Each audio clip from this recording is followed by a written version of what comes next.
I got a couple of objections from them. One, geez, your price is really high. And of course, the first instinct is always to say, compared to what, or those types of things. And then the second one, they said, well, we don't have the budget right now. And I'm going, it's March 22nd, but I guess people do have the different times of year that they do their budgets up. Right. Those are kind of the two that I've run across.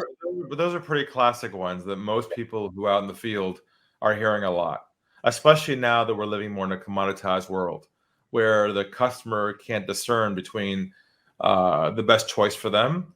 So they assume it's apples to apples, and they believe they're shopping for the same thing to everyone. And they typically use these objections to kind of, make you negotiate or respond. So let's go through each one of those. The first one you said to me is your price is too high.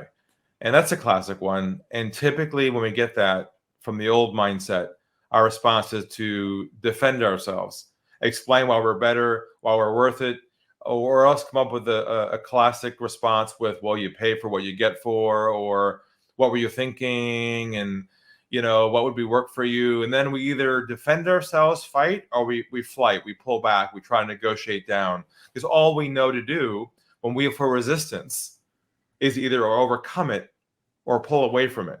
And then we get stuck. But remember, our goal, our process is to always be building trust with people and always diffuse the pressure throughout the entire conversation. So here's how we handle this. This comes right from our materials and programs. When someone says your price is too high, what we say is this. We say, you're absolutely right. Absolutely right. Now there's more, don't worry, just hang in there. You're absolutely right. And here's the operative word. It can be perceived as high if you haven't had a chance to actually go out and use our solution to get the result. And you're right, from the outside in, it appears that way. But would you be open to a different perspective or some different ideas on how we can address your issues, build a case for this to make sure you're getting an ROI to help you justify that? Would you be open to that? So what I did there was I diffused and I re-engaged. You see, if you try to overcome it, you immediately break the relationship that you're trying to build there. You break that trust, and now they're in the game with you. And we're trying to unlock this game and break out of it so they can feel that we're not going to defend ourselves, but we're trying to connect with them. Now, the other one you said, Bob, was one around the budget, which is also a classic 101, which people hear a lot. They hear it in terms of we don't have the money or we don't have the budget.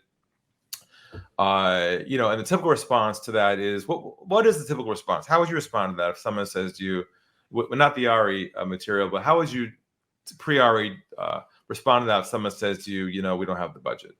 Well, I guess one of my first questions would be, well, when is your budget, good till, or when is your budget available again to look at, new spending, I guess.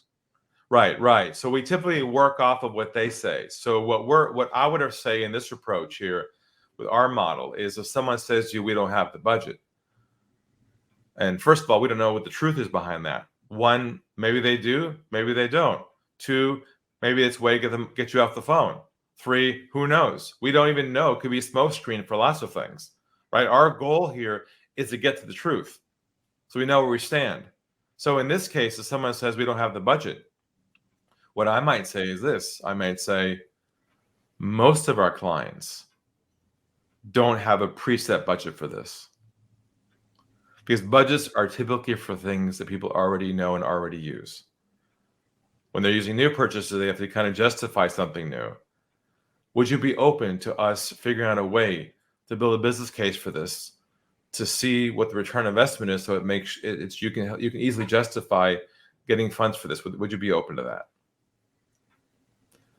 So I'm not accepting their premise in the process, because I know it could be a smokescreen. I don't know the truth. What I'm trying to get to is, one, is it a priority? Two, are they serious about this? And three, if it is, can they get the funding to solve the problem that they have? Because so many of us get stuck in that We don't have the budget. And now we're like, oh, shoot, I don't have the budget. Now what do I have to do? So I just consider those ideas and try those, Bob, and see how we go. Okay. Terrific. Thanks, Ari. Thanks for coming on.